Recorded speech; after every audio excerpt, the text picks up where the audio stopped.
Welcome dear student, welcome to this video. Now आज जो है वो इस वीडियो में अगेन हम जो है वो micro organisms used in the production in the industrial basis, ये हम पढ़ने वाले हैं कि इंडस्ट्रीज़ में जो है वो माइक्रो ऑर्गेनिजम्स का कैसे कैसे यूज़ होता है और कहाँ कहाँ पे यूज़ होता है। ठीक है, तो यहाँ पर जो है वो हम ऑलरेडी पढ़ चुके हैं कुछ पॉइंट्स और अभी जो है वो और कुछ पॉइंट्स बाकी है।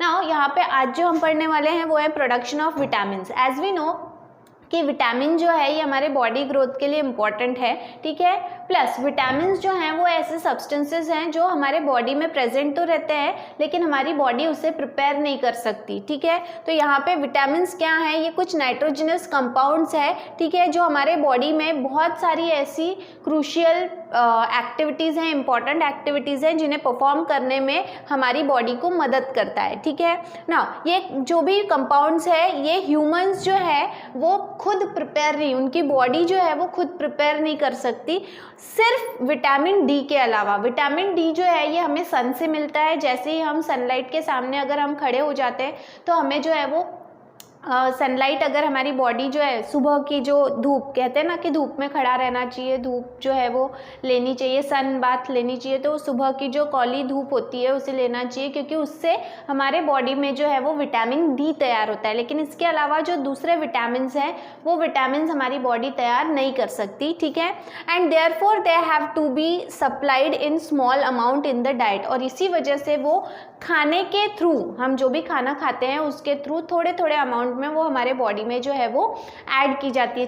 कम अमाउंट में लगता है विटामिन, लेकिन प्रॉब्लम ये है कि हमारी बॉडी ये खुद तैयार नहीं कर सकती, हमें उसे एज अ सप्लीमेंट फूड के थ्रू ये कंज्यूम करना ज़रूरी है। ठीक है, then microbes are capable of synthesizing them successfully, लेकिन कुछ माइक्रो ऑर्गेनिजम्स हैं जो आसानी से इन्हें जो है वो सिंथेसाइज कर सकते हैं, और इसी वजह से इन माइक्रो ऑर्गेनिजम्स को विटामिन्स तैयार करने के लिए इस्तेमाल किया जा सकता है आसानी से। ठीक है, कौन कौन से विटामिन्स हैं? ठीक है, commercial production of many of the vitamins, vitamins के नाम यहाँ पे दिए हुए हैं, thiamine, riboflavin, then pyridoxine, folic acid, then pantothenic acid, then biotin, vitamin B12, ascorbic acid, beta carotene which is also called as provitamin A, and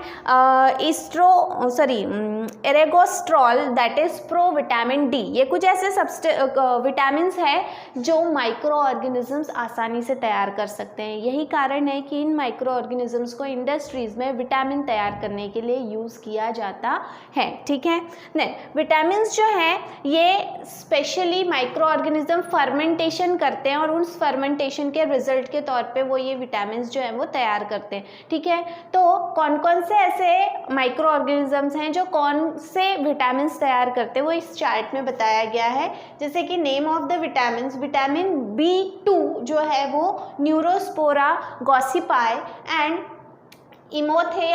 इमोथेकियम एस्बाई, ये जो है ये ऐसे माइक्रो ऑर्गेनिजम्स हैं जो विटामिन बी जो है वो तैयार करते हैं। Then vitamin B12 is produced by Pseudomonas denitrificans. ठीक है, ये ऐसा माइक्रो ऑर्गेनिज्म है जो विटामिन B12 तैयार करता है। Vitamin C is produced bye Aspergillus niger जो एक फंजाई है। तो इस तरह से बहुत सारे ऐसे और भी माइक्रो ऑर्गेनिजम्स हैं जो अलग अलग तरह के विटामिन्स तैयार करते हैं, और उन माइक्रो ऑर्गेनिजम्स को इंडस्ट्री में यूज़ किया जाता है ताकि वो अलग अलग विटामिन्स जो है वो प्रोड्यूस कर सके और फिर उसे मार्केट में लॉन्च किया जाता है। देन इसके बाद में यहाँ पे vitamin production in the industries with the help of micro organism ये ख़त्म होता है। इसके बाद में माइक्रो ऑर्गेनिजम्स जो है वो एक और इम्पॉर्टेंट चीज़ को तैयार करने के लिए इंडस्ट्री में यूज़ होते हैं, वो है एंटीबायोटिक्स। एंटीबायोटिक्स जो है ये आप लोगों ने सुना होगा कि डॉक्टर्स जो है वो दवा देते हैं और बोलते हैं कि ये एंटीबायोटिक है।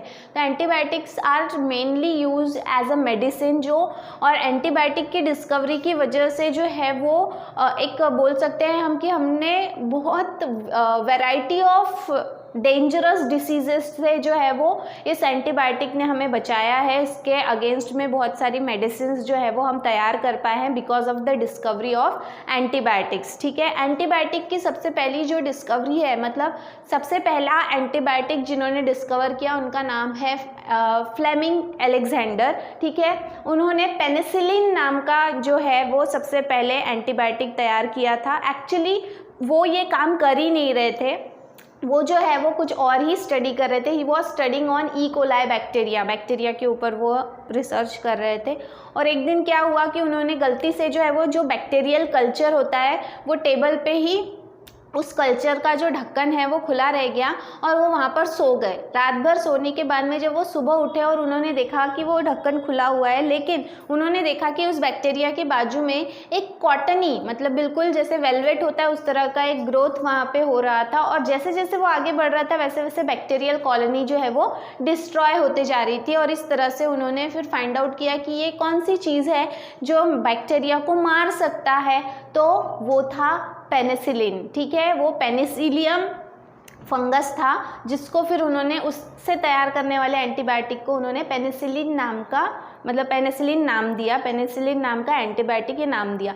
ठीक है, तो ये क्या है, ये एक प्रकार की जो है वो ऐसी डिस्कवरी है जो एक्सीडेंटली हुई लेकिन बहुत ही बेनिफिशियल था। ठीक है, हमारे लिए। तो एंटीबायोटिक्स जो है ये प्रॉबेबली बहुत ही इंपॉर्टेंट कंपाउंड है। ठीक है, जो इंडस्ट्रीज में माइक्रो ऑर्गेनिजम्स के मदद से तैयार किया जाता है। Then most antibiotics are secondary metabolites, मतलब एक्चुअली ये जो भी माइक्रो ऑर्गेनिजम्स जो ये एंटीबायोटिक्स तैयार करते हैं उनके लिए ये खुद के लिए कोई ज़रूरी नहीं है, उनके लिए वो इस्तेमाल ही नहीं करते और इसीलिए हम उसे क्या कहते हैं, सेकेंडरी मेटाबोलाइट, और उसको हम यूज़ करते हैं हमारे बेनिफिट के लिए। ठीक है, most antibiotics they have therapeutic importance and are used in medicinal treatment. जैसे कि मैंने पहले ही बताया कि ये मेडिसिनल ट्रीटमेंट में सबसे ज़्यादा इंपॉर्टेंटली यूज़ होते हैं, इनका बहुत ज़्यादा इस्तेमाल है।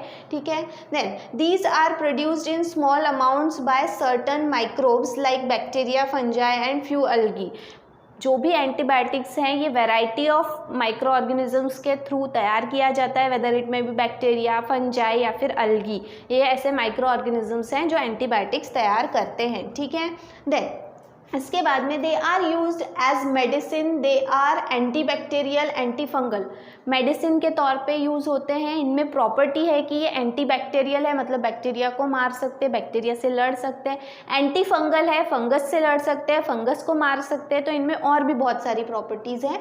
Then antibiotics have greatly improved our capacity to treat deadly disease such as plague, whooping cough, diphtheria, leprosy etc. तो ये कुछ ऐसे बहुत ही डेंजरस डिसीज़ है जो कई साल पहले जो है वो उसकी वजह से कई मौतें हुआ करती थी, लेकिन एंटीबायोटिक की डिस्कवरी की वजह से इस तरह के डिसीजेस से जो है वो पूरी तरह से हम जो है वो हमने छुटकारा पा लिया है। हम उसके ऊपर हमने we have invented treatment against such type of diseases. ठीक है, तो प्लेग आप लोगों को पता ही है कि चूहे से फैलने वाली बीमारी थी और गांव के गांव जो है वो पूरी तरह से नष्ट हो गए थे इन द सेंस कि पूरे गांव में फैल गया था और सारे लोग जो है वो मर गए थे। वॉपिंग कफ जो है ये जनरली बच्चों में देखा जाने वाला एक डिसीज़ है। ठीक है, जो उनके लंग्स को इन्फेक्ट करता है। देन डायप्थेरिया भी छोटे बच्चों में होने वाला ही डिसीज़ है। एंड लेप्रेसी का मतलब होता है कोढ़।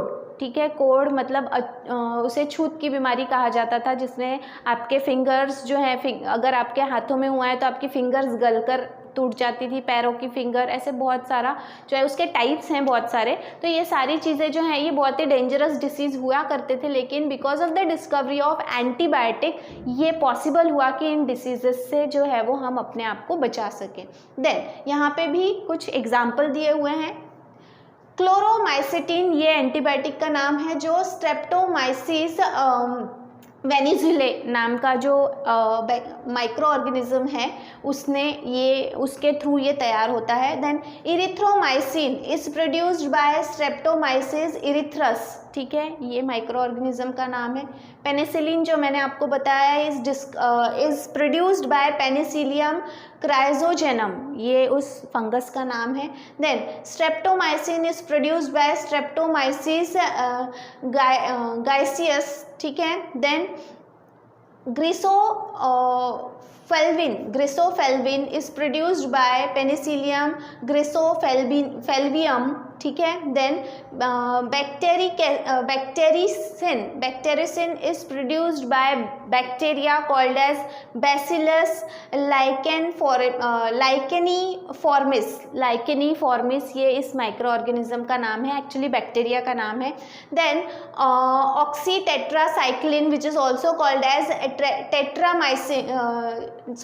Terramycin is produced by streptomycin aureofaciens, ये इस माइक्रो ऑर्गेनिज्म का नाम है। तो इस तरह से there are variety of micro organism, whether it may be algae, whether it may be fungi, whether it may be bacteria. They produced variety of antibiotics and these antibiotics are used to cure different types of dangerous और fatal diseases, ठीक है। तो इस तरह से कई सारे diseases के ऊपर एक उपाय जो है वो एंटीबायोटिक के तौर पे उभर कर आया है और अलग अलग तरह के माइक्रो ऑर्गेनिजम्स का इस्तेमाल इंडस्ट्रीज़ में किया जाता है for the production of different types of antibiotics, ठीक है। तो इस तरह से आज के वीडियो में हमने देखा कि जो भी माइक्रो ऑर्गेनिजम्स हैं इनके मदद से हम एंटीबायोटिक्स प्रोड्यूस कर सकते हैं। We can also produce vitamins which are very important for our lively activities, ठीक है। तो आज के वीडियो में इतना ही, इसके बाद में हम और भी देखने वाले हैं इन द सेम एरिया। तब तक के लिए थैंक यू वेरी मच।